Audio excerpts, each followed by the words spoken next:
Check 1 2. Microphone check 1 2. Microphone checker. Microphone checker. Yeah, this is the Sports Guru coming at you live from the. Hey, what's this event? It felt good. Black and Gold fundraiser for The Black and Gold Super Fan Celebration. yeah. Make sure y'all see right into the mic. The Black and Gold Super Celebration.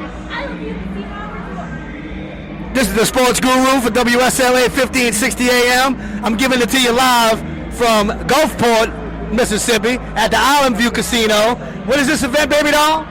The Black and Gold Super Celebration. And I'm standing here with Mr. 347 himself, number 33, Tyrone Hughes. What's up, Tyrone? What's happening, everybody? I'm really glad everybody came out. We had a great turnout today. Myself came out, Joe Horn, Michael Lewis is here, Derek Lewis. You got Ray Guy, Reggie Collier's out here, Damian Fletcher. So hopefully everybody is having a good time and enjoying themselves. They got some broiled shrimp out here. We got the super fans out here. We're just having a great time today. Yeah, you're right. Well, we got number 33 in the house, our famous New Orleans Saint. Man, we had so many good games and so many good memories with you, bro. But tell us how fun was it coming up from New Orleans, going to Nebraska, and shining like you did? It was great. You know, everybody tried to figure out what was Nebraska doing like that in New Orleans. I was the MVP of the state in 1988, and Mickey Joseph was the Offensive Player of the Year in 1987. So all of us ended up in Nebraska. So everybody like, well, what is Nebraska doing? And they just had a great recruit. I tell everybody all the time. It wasn't Tom Osborne. It wasn't Ron Brown, who was my position coach. They had a great recruiter named Jack Pearson. Jack did a hell of a job. He was honest with you. He told it to you like it was. And you know, it's just all about who you feel comfortable with. And I think nowadays you got so many kids that are even practicing now to move forward to the NFL. They're kind of overlooking the important aspects of, you know, the schooling, the grades, and everything else. And so, and you mentioned that a lot on your radio show. You're always talking about that aspect of the sport. Definitely, I do. I mean, because it is important, you know, and it's important for the parents to get involved, to understand what's going on with your kids, who's going to be coaching your kid, you know, who's dealing with your kids. So make sure, as single parents that's out there nowadays, y'all make sure y'all get involved with that recruiting process, because it's really huge and it is important for your kids. Yes, indeed. With the right coaching, the right the mentorship from the parents all the way to the coaching, somebody can do what you did, go from New Orleans all the way to Nebraska. Tell me a little bit about your Nebraska career, and were you surprised to have all the success, and what did they really want you to be in college? Was you going to be a cornerback? Was you going to be a returner? Well, actually, I came out of high school. I was the Offensive Player of the Year as a wingback. You know, Burton Burns, who's the running back coach at Alabama now with Nick Saban, he was my high school coach. He came up with read a book called The Delaware Wing T, and that was my offense. And I shined and ended up becoming the MVP of the state. And ended up going to Nebraska, where at the time they were running the wing formation. Is that why you chose that school? Or they chose you? More so than anything. Well, they chose me, but they recruited me, and I decided that came down to my day. It actually came down between LSU and Nebraska, and I ended up picking Nebraska and going there. Because of that offense? Because of the offense. And so, I had a great time. I had friends up there, which was very important. I wasn't up there by myself. And, you know, I didn't go out to break records. I didn't go out there to even get to the NFL. That's all fate. Exactly. You know, I went out there and I had fun, and that's what a lot of kids now, they're missing out on the fun part of, because even on the high school level now, it's all about a business and it's all about winning. So, you know, it takes a lot away from those kids right now, and all their focus is on is trying to get to that next level, but they're missing out on the fun part. And I think that's where that parenting and that mentorship comes in. And they're also missing out on that educational part. So don't just look at the football side, look at the educational side as well. You get it right here from Tyrone Hughes, number 33, Great New Orleans Saint. Well, look, tell me, before we talk about the State's career, how was it the feeling of draft day for you? Where did you go, and what was your feeling? Did you think you was going to go to a certain team in a certain area? I mean, I know you felt like you was going to get drafted. Well, actually, coming out my senior year, or I should say going into my senior year of football, I was like top 5 pick in the country. Came out my junior year, ran a 4.29 40. Wow. Was one of the fastest guys coming out. Was top 5 pick, and then had some issues with the coaches. Again, being selfish.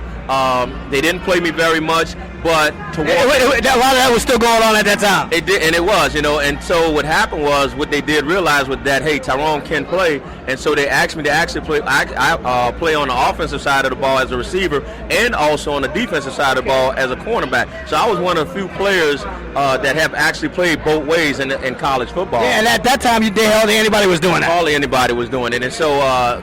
Coming out of Nebraska, you know, I was able to do both.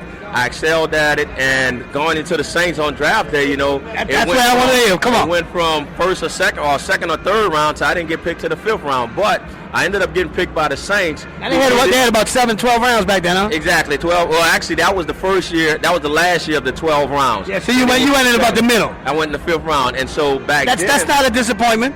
No, not at all. And so, because it doesn't matter where you get drafted, as long as you make the team. You can be Mr. Irrelevant. You in that number. As long as you make the team. Yeah. And so, what happened was when I got to the draft, the Saints obviously was the best team for me because I always tell people, one pick earlier or one pick later, I may not have been playing in the NFL, but the Saints needed a punt and kick returner at the time. Yeah, it's about that need right there. Exactly, and so I fit with that kind of speed, oh man. And I fell before you were there, Mel Gray.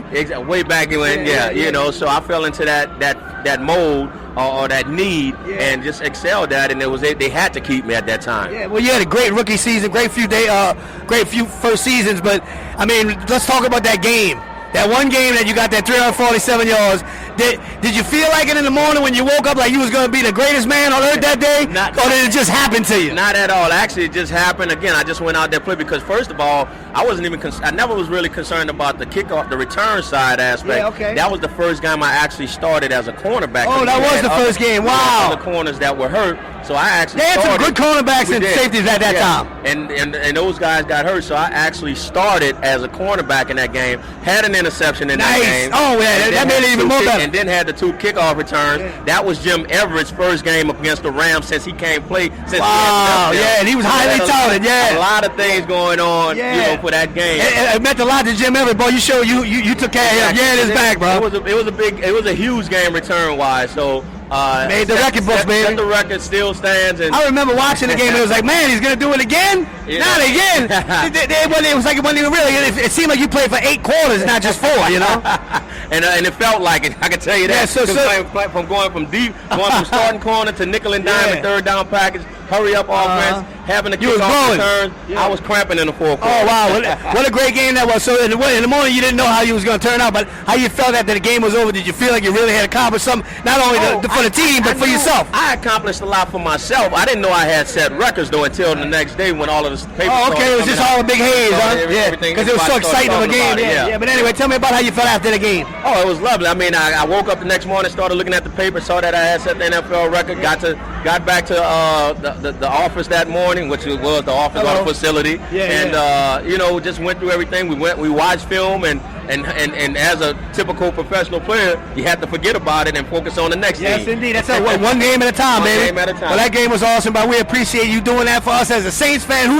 But let me ask you a question about the coach, Jim Mora. How was it playing under him? Because we hear a lot about how we went with him, and we've seen a lot of him on the news about his demeanor and whatnot. But he did last a long time as a Saints coach. And how was it playing under his regime, from training camp all the way through the season, and winning and losing? And how was it just in particular playing under Coach Mora? Well, the training camp we didn't like because we all felt, looking at what the 49ers were doing. I mean, I know my rookie year, we had 6 weeks or 2 days, full pads, contact. It's like the military, bro. Exactly, and then you wonder why we always started off so well, and then kind of it's good. It was good to keep you in shape and condition.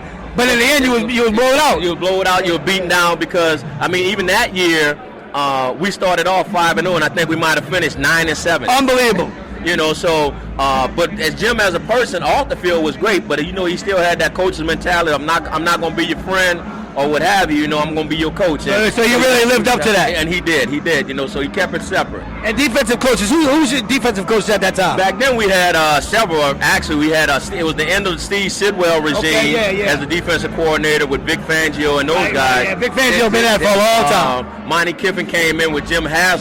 So he pretty much got to start with the Saints. He came in 1 year. Then he went to Tampa. Jim Haslett took over as the defense coordinator, and Jim Moore Jr. was the assistant. It seemed like secondary coach. It seemed like they had a lot of shuffling going on in the coaching staff on the defensive side. Was there any continuity? It was somebody that stuck with you? It was more like a mentor to you, or was it you could never get close to anybody? Well, no, Jim Moore was around. Jim Moore Jr. was around my whole 4 years. He was a secondary coach. Okay, that's what I'm getting at. Yeah, talk to me about that. He was a great mentor. He taught me a lot, and he showed a lot of confidence and patience with me because, again, although I had played in college, I was never really ever a cornerback. Right, I hear you. I was always on a receiver. And you came from the offensive side of high school and early college. So he taught me how to be a defensive back. That's awesome, bro. Jim Morris Jr. A little nicer than his dad for seeing what it looked like, but his dad had a role to play, and he lived up to it. And he did. And I had a great time. You know, I never take anything away from it. You know, I'll always be a Saint. It was like 93 when you first started. It's 93. I was supposed to start. So you missed out on a couple of playoff games. Yes, I did. The year before we lost to Philadelphia. No playoffs. Man, the year before. Yeah. Oh man. So when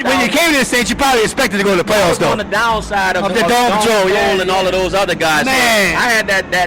What a difference a year makes. The early to mid 90s, where you had the Dome Patrol was the late 80s. Yeah, you started missing the play here, missing the play there. 2000s where Drew Brees and them came along. Right. Yeah, well, you was just in the middle. Born in another era. That's all right. Well, look, we were glad to have you, but before we let you go, talk to me a little bit about moving on to other teams. You went to the Chicago Bears. You went to Dallas. How was it being in them two cities compared to New Orleans and the end of your career? The city of Chicago, I loved it. It was really nice. Nothing's going to ever beat home in New Orleans. Right on. I did love New Orleans. I did love Chicago as far as the city. Now, when you talk about management, I loved everybody talk about Jerry Jones, but I love Jerry Jones and the things that the house that Jerry built back then, and times have changed now, but back then Jerry was all about the players. He knew everybody. He was personal with the guys. I mean, and he was a hell of an owner. Yeah, you're right. So you ended your career like that, and then since then you've been on the radio, you've been doing all kind of stuff. What you got going on today, 2016, my brother? Actually, I'm helping coach over at Hammond High School. That's right. And we're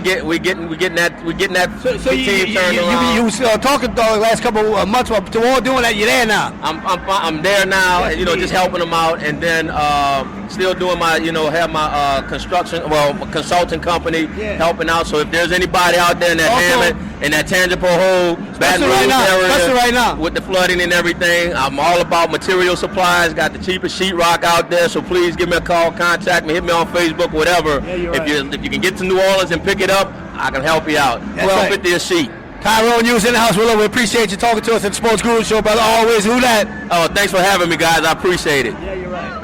And if anybody on the Hammond High School, it's Hammond High School. If anybody wants to have an interview with us, they're more than welcome to. If you bring them to the studio, they always have an open mic. We could spotlight. We could spotlight some of those players that are really making an impact on the team. Thank you very much. I definitely do that. All right, before you go, I need you to give me a DJ drop, Rock. This is Tyrone Hughes, and I listen to the Sports Guru Show. Okay. 1560 a.m. All right. You might take a couple times, no pressure. So whenever you're ready, take your time. Yo, what up, Who Dat Nation? This is Tyrone Hughes, Mr. 347, and I'm hanging out with the Guru Show on 1560 a.m. What up, Who Dat? Yeah, bro. That was golden, bro. Thank you so much, my brother. I've been wanting to get that out of here. That was awesome. Here we go. The mic is yours. Whatever you want to do, so say thanks again. We're going to put that on the air next Sunday. Whatever you want. Cool. That's fine with me. I'm going to be listening in. You got to showcase all the time.